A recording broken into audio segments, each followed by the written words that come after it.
Thank you. Right. Had a lot of interesting discussions today, some of which are topic areas I'll touch on lightly. But instead of focusing very heavily on the local market, my presentation is looking externally on what's driving the development in payments around the world. And it touches upon technology, regulation, consumer demand and behavior, all of these various issues that are coming together. So I hope it will be an interesting walk through a lot of different topics, overlapping and where they help each other and where they drive each other. Before though, let me just mention Edgar Dunning Company and myself. Edgar Dunning Company is a strategy consulting firm that is global. We're based in, we have offices, I should say, in the UK, France, Germany, the USA, Australia. And we focus specifically on payment strategy. We don't do any other work than that.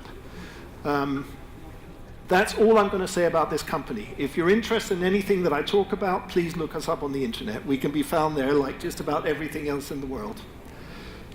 So let's try and go through. So what's happened in the last few years is we've seen a huge change in what happens in the financial services space. And payments, of course, is very closely integrated with that. So if we look at the traditional banking players, we had the large banks. These are British banks I've used as an example because the European market is one that's really driving a lot of change.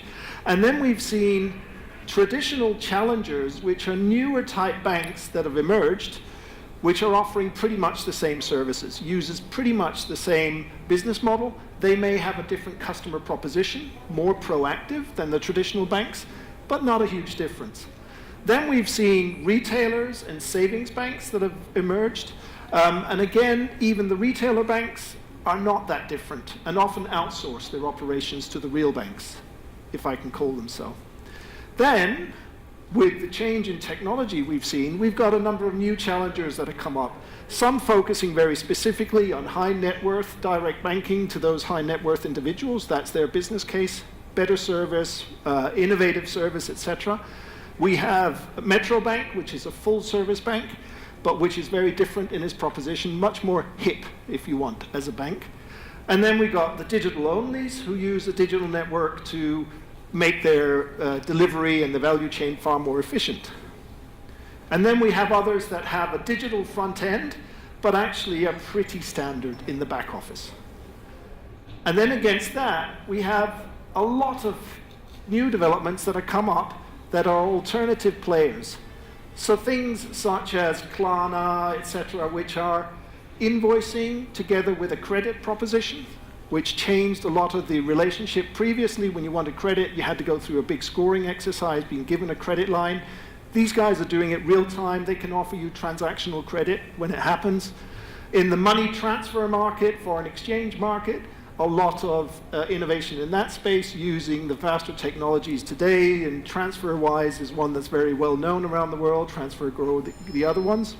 We have seen the wallets come up, Apple Pay, PayPal, etc. And to some degree, they are innovative in the way they use the technology, but in other ways, they're not so innovative in terms of what they use in the background, and I'll come back to that. We got crowdfunding, we got prepaid card specialists, and we got marketplace lending, which is using P2P lending of individuals. So actually, all of those are alternatives to the old world where you had a fixed financial services provider. But what's driving all of this? Well, one of the main things that's driving it is technology, because the technology change that's happened with the internet and the access to information has been quite significant. And the beneficiaries of that have been the millennials, as they're known. And the millennials are pretty interesting. In 2015, they became the #1 source of global income worldwide. So they are very important for people, for the businesses that provide banking and payment services. They are 75% of them are already, 66, 2 in 3 are already using fintech. And these are introduced to them through their just normal use of mobile devices, internet, etc. We have 76% of them, 76% of their financial engagements are mobile. 76. So they're using this new technology. However, 76% of them also say they trust banks more than anyone else with their money. So banks are not necessarily out of this game. And what they want, this what we call the new trinity, they want trust, they want technology, and they want a relationship with their service providers. And you can see those are three different things. So they have a lot of relationships with new technology providers, but that doesn't necessarily copy the trust, and the technology has to be whatever is the most convenient to use. And if you're a traditional bank in this space, 1.1, 1 plus 1 equals what? Well, that's why we see a lot of relationships between the traditional players and fintechs that are coming up. And that can either be through alliances or it could be through a buyout to bring them into their organization. But the banks are aware that they're not so good, perhaps, at this innovative stuff that people have to do today. What do we also see? Well, around the world we see a big resurgence in P2P payments, but in an electronic manner. So this cash substitution, I saw the presentation earlier today about Morocco and how many of their cash payments are actually P2P. This is just replacing it. Zelle is the very big player in the US, but they're being challenged by Venmo, which was about 3.1 times, well, Zelle was 3.1 times as big as Venmo in 2016. In quarter 3 of 2017, that was only 1.9. So these two are getting very close to being pretty similar in size. Swish, Sweden, Payem in the UK, technological solutions to deal with the P2P payments. In addition, we've seen other startups that are coming out and changing the face of checkout, and all of these are really about the provision of transactional credit. So you actually offer the consumer the option at checkout, do you actually want to pay this in 3 installments, 6 installments, whatever you want to do. And the credit scoring is already done in the background, there's no application process, they've already scored you based on the information they have available. That's changing the way that consumers plan their spend. It also changes the way they look at credit cards, because if they can get this type of thing just up front, they may not need a credit card or already have set up a loan. So what about payments? Because this was not necessarily all about payments. Even the provision of credit at checkout, yes, there's a payment, but it's the credit that they're making the money on. But what have we seen in payments? Well, we had this sort of innovative thing called MasterCard, Visa, and Amex back in about the 1950s. And then that was it for payments innovation till we reached somewhere around 2000, 2005. And of course, there is the big introduction in general usage of the internet and information flows that accelerated. And there we suddenly saw an explosion of innovative new payment solutions come on. Some of those have been very successful. Other of them don't exist anymore. And at the same time, if we look around the world, we see there's about 300 different types of alternative payments at our last count. So they're emerging, trying to deal with very specific local requirements with the best technology available to serve that. And the question has become, in our society today, the standard service provision across the world is not necessarily the optimal one for the local area. So we see these developments come along. Now, what we also see, so these innovative solutions, by and large, are created by what we now call fintechs. That word wasn't there in 2005, but that's what we call them today. So it's companies, individual entrepreneurs who are developing these ideas based on a really good technology idea they have, which of course will solve all the world's problems if people would just use it. Or they have a marketing-based solution that they need to find the technology to provide. And then you've got some few that have both sides covered and normally succeed. So there's lots of different companies there. But the big change we've seen around the world is the involvement of regulators as well. So regulators have realized that regulation we had before year 2000, which was a stable environment, is not necessarily the correct one going forward, where change is happening all the time. Now, if you're in banking, if you're in central banking, you will know change is risk. And your main job is to avoid risk in your financial services systems. So banks have looked at this. Second major objective they have is to ensure efficiency. Third major objective is to stimulate innovation, provide new services, more efficient services.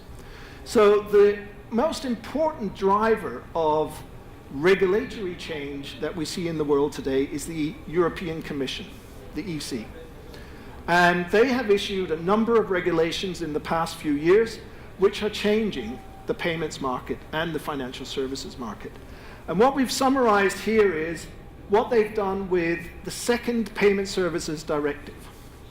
The Payment Services Directive was originally introduced because you got 27 different markets in the EU, and they all had different regulations. So PSD1 was about trying to level out the regulation, and with PSD2, they then started to change the regulation across the EU to enable more competition to take place in the market. So, in this latest one, PSD2, they have introduced a concept called third-party payment providers, which could be either account information services or payment initiation services. And I'll return to what those are and how it would work. Access to accounts versus APIs is a fundamental requirement to provide those two first services. They also introduced a regulation on the multilateral interchange fees in the EU, which significantly lowered the interchange available through card transactions. They introduced a requirement on instant payments and how faster payments is to be integrated across Europe. Acquiring fee transparency rules came in, so the merchant can actually see all of the different costs of accepting different types of cards, commercial cards, gold cards, standard cards, etc. And they also put in place a very important requirement, strong customer authentication. And again, you had a presentation earlier today who spoke about that. But the key features in here is, one, a mandate to banks that they have to provide third-party access to customer accounts via APIs, and they are not allowed to charge for it. And they cannot refuse a third-party request for access. It's going to be interesting to see how that comes to work out. And also the creation of new types of payment services categories, the TPPs that I mentioned above. And we'll talk a little bit more in detail on those. But what we had in the past was the universal banking model shown up above. You had front and middle office, back office, some interbank infrastructure, IT functions. That all resided within the bank, and the bank was the ruler and king of this environment. He decided who his customers were, how he would serve them, what type of service they got.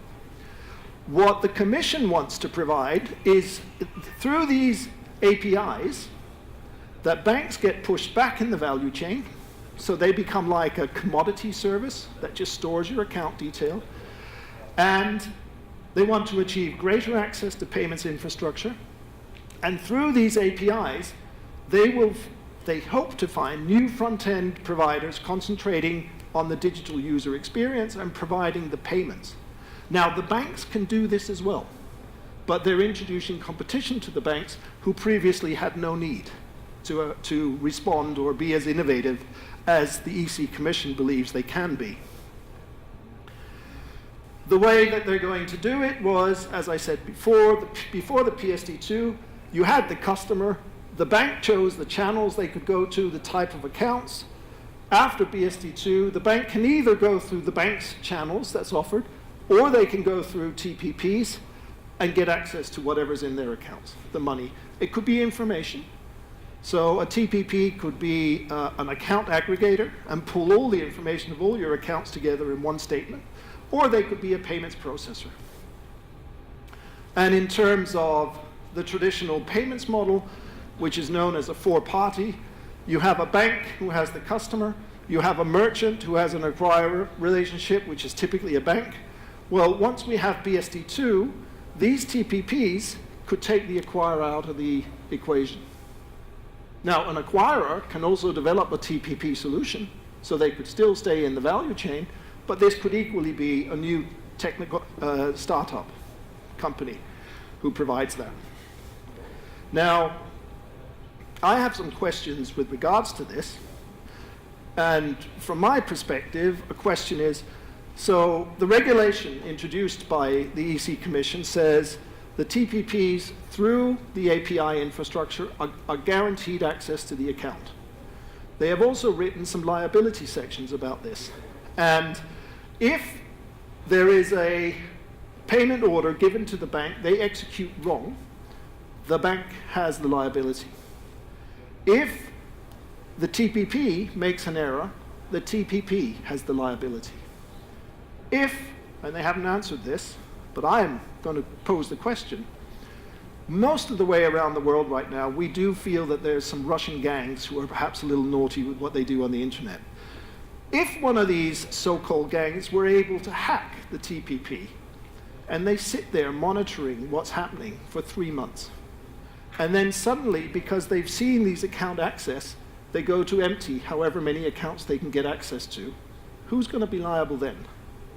Because the TPP has a capital value of probably €1 million. That's it. That's never going to settle that type of amount. It's not the bank's problem, because they just executed what they were told to do. So I don't see any regulatory guarantees that are built into this model that's going to answer what happens in a consolidate or a firm attack on this new infrastructure. We'll have to see. As I said, though, in some sense, whoops, I pressed the wrong one. In some sense, the Commission has thought about that, and the solution to it is the stronger customer authentication, which is a multi-factor engagement in a transaction. So you'll get a challenge code, you have to put something in from your phone, you may use your fingerprint or eye scan to get the confirmation that you're originating this transaction. So maybe this can do it, I hope so, but it remains to be seen. And you already had a presentation on this earlier today, so I won't go into a lot more detail on it. But what do we see in the payments landscape? Well, we've got the sort of mainstream global players who have been around for a long time now. Alipay probably being the newest of those that we recognize as the mainstream. Then we have very successful niche players who deal with local requirements. Of those, I would say probably a good idea is to look at Ideal, which is an ACH-based payment system in Holland that works on the internet, but actually is very close to the TPP model that is proposed by the EC Commission. So they're interesting. Then we have the emerging ones. We have Apple Pay, BPay, iZettle, and all the various ones that are there. Some of these are adding real value to what's happening. Other of them I would ask questions about. So for example, Apple Pay, in reality, just processes Visa, MasterCard, Amex transactions because you put the details into your account and they just facilitate the exchange of information. They have actually charged banks a lot of money to process their cards and their transactions. And if you didn't want to pay them that money, you were locked out of Apple, like happens with most of their products. To my view, apart from having the iPhone, they're not adding any value to the traditional payment that takes place. So to me, that's a questionable development. I think they're going to have problems maintaining the income levels they have on the transactional activity because I don't see the real value add that's happening here, apart from the brand Apple. Interesting enough, on this slide, we have the extinct species of people who have tried to create payment systems. And some of them you will have heard of, some of them maybe not, but Yahoo PayDirect, they certainly had a lot of money to invest in that. They had a lot of customers, yet they didn't succeed. MCX was the merchant organized alternative payment system that was being developed in the US. They had to give up. They didn't see enough cooperation between themselves. So it's not just funding, It's meeting all the requirements of meeting the requirements of the millennials, the infrastructure, the right technology, the right business case. So there's lots of things that this depends on. So now, up to here, I've been pretty much looking outside of the payment system towards the users. Now let me turn inside to how our payment systems actually work. And this is retail payment system and not the RTGS, etc. So really, we have two set of railway tracks that we run transactions on. One is payment card systems, ISO 8583 based, and the other is ACH based, which can be a number of different technologies. The big difference between them, and which was important in the past, is that ACH payment systems took 1 to 3 days to process a transaction, and you only got the money if you raised a direct debit request if there was money in the account. So there was no payment guarantee. The card system developed the authorization process that checked that there would be money in the account we would reserve for you, and we could provide the merchant with a payment guarantee. So for the merchant, it removed the risk of an individual relationship. Very high value. On the ACH, we didn't have that. With faster payments, though, yes, we got the authorization there, but in real time, you don't need an authorization. You now have the money within seconds of the transaction being initiated. The challenge with the ACH model with real-time payments is to link the payment to the individual transaction, because it doesn't help the merchant to know that now there's suddenly 5,000 reals in his account, because there could be 7 different transactions at the same time taking place for 5,000 reals. He needs that 5,000 reals related to this transaction, which was done by Mr. XYZ or Mrs. or whatever. So again there, we need to change the way the ACH system works. Rather than just being around the account code, etc., it needs additional information to capture all what's needed there. But these two systems are really competing about where our payments are and where our retail payments are. So in terms of value, around the world, we typically see old-fashioned ACH representing probably about 60 to 65, 70% of value, because your mortgage, your rent, your car payment, they go out by standing order, is known, or direct debit, whereas your retail consumption goes out through the card payment system. But with the developments in faster payments, some of that card payment system activity may well migrate to ACH. And what we see is a lot of these fintech providers who are now being encouraged by the APA banking proposals in Europe are using that infrastructure to develop new front ends and participate in the payment systems.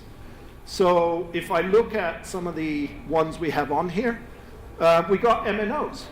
And in Saudi Arabia as well, your MNOs are looking at getting engaged in payments. It's an important extension of their relationships with their customers, especially the unbanked. If we look at, well, we got the wallets on there still, gateways, PSPs, you've heard presentations from them today that say we are actually proactive in getting engaged in selling the payment services to the users of them, more so perhaps than the traditional incumbents the banks have been in the past. So all these are looking to use what really is the open loop payment systems in the background to do the exchange of transactions. And I went the wrong way again. There we go. So, if we look at this, what is the summary? Well, cards provided a payment guarantee, and it provided it up front. The traditional ACH took time. There was no payment guarantee. But now with same-day instant and immediate payments, they can either be processed through the RTGS, but there would probably be too much volume for that, or they do go through a new automated clearinghouse built on ISO 20022, which provides immediate clearing and enables funds to be available immediate or later.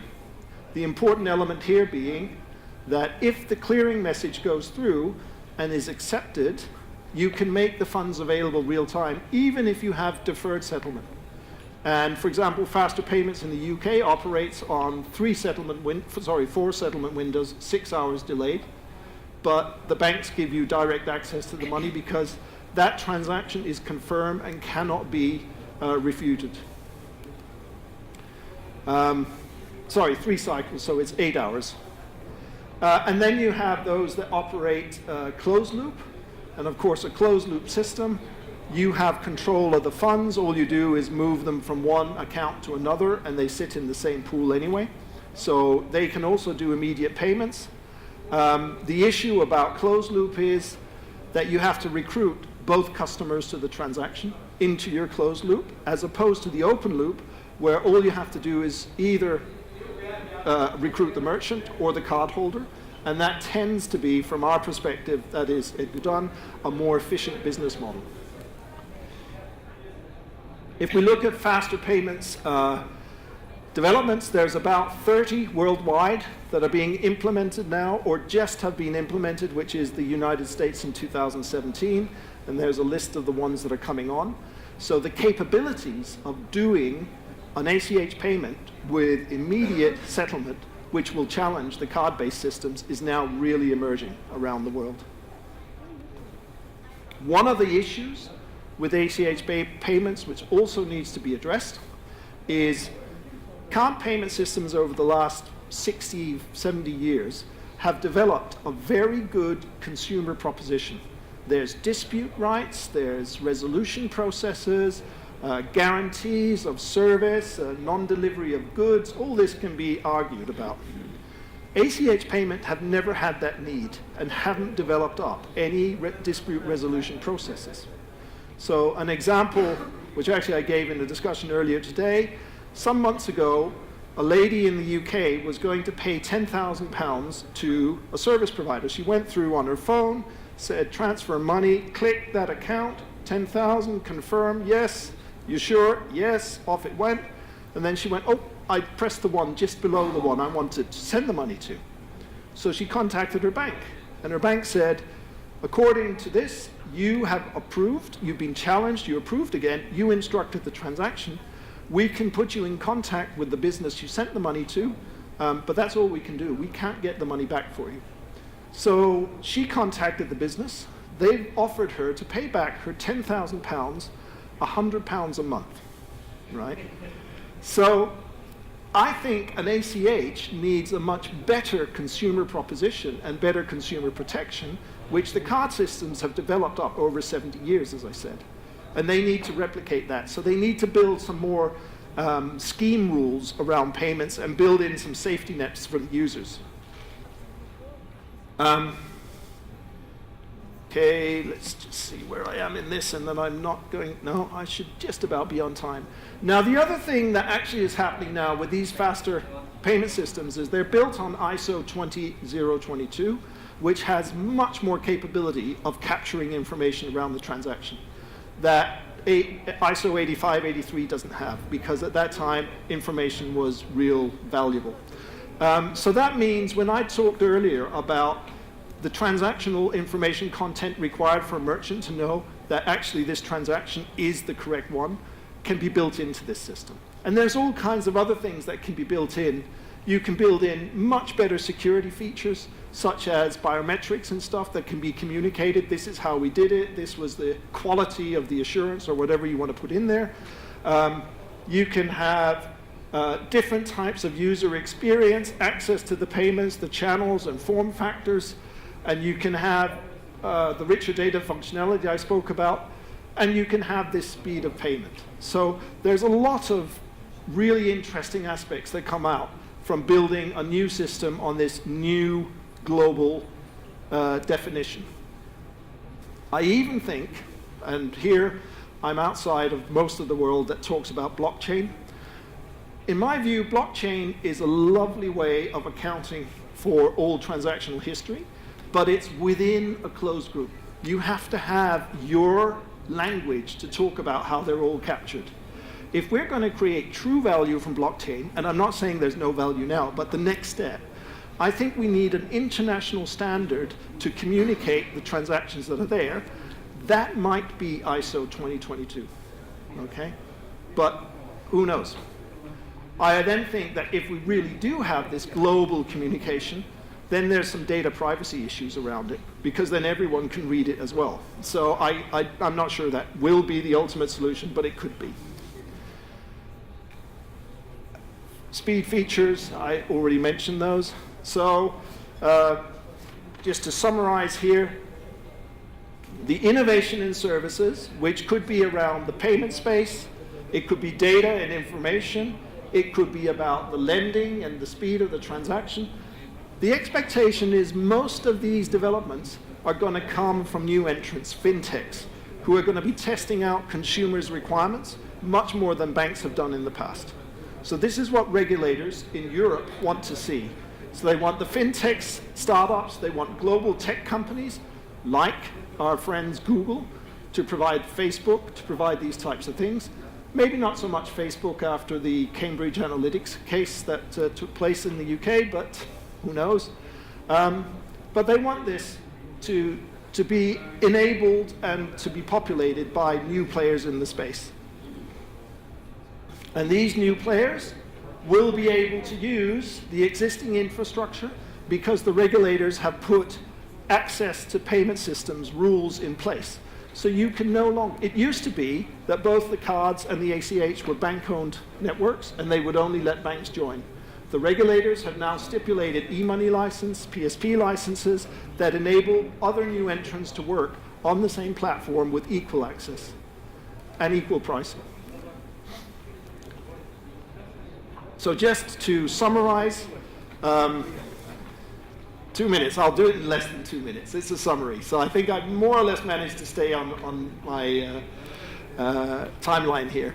So user expectations is mainly discussed as consumer needs, so retail payments, but actually the B2B market is much bigger. And if you go to the US, the B2B market is still dominated by checks, believe it or not. So there's a huge area that could be turned into electronic transactions. Payment is an enabler for facilitating quick commercial transactions, but also to remove the overhead of cash, which you've heard a lot on before. So I won't go into a lot of detail. On the technology front, computing power is getting really cheap now. So the ability to apply computing power to these things, both for security of transactions, but also to facilitate a quicker settlement, is very important. And the internet now sets the standards of expectations. It doesn't take long for one error to be shared by millions of people, but it takes a long time to build those millions of people's expectations up and the relationship with them and the trust. And finally, I'll return to the regulators, because they are very important in what we're seeing happening in Europe now and increasingly worldwide. Lower settlement risk is what they want to get into the systems. That's the higher the speed, the lower the risk. So that's very much of interest to them. They want to modernize and future-proof payment systems. And they want consumer advocacy in the internet age, i.e. consumer protection, built into these systems upfront. And so what I haven't done is tell you what the future is going to be, because that's an economist's job. An economist, if you've ever heard the job description, an economist will tell you today what's going to happen tomorrow, and the day after tomorrow he'll tell you why what he told you should happen was wrong, right? I'm not an economist. I don't know how this is going to work out, but thank you very much for your attention. It's been a pleasure to be here.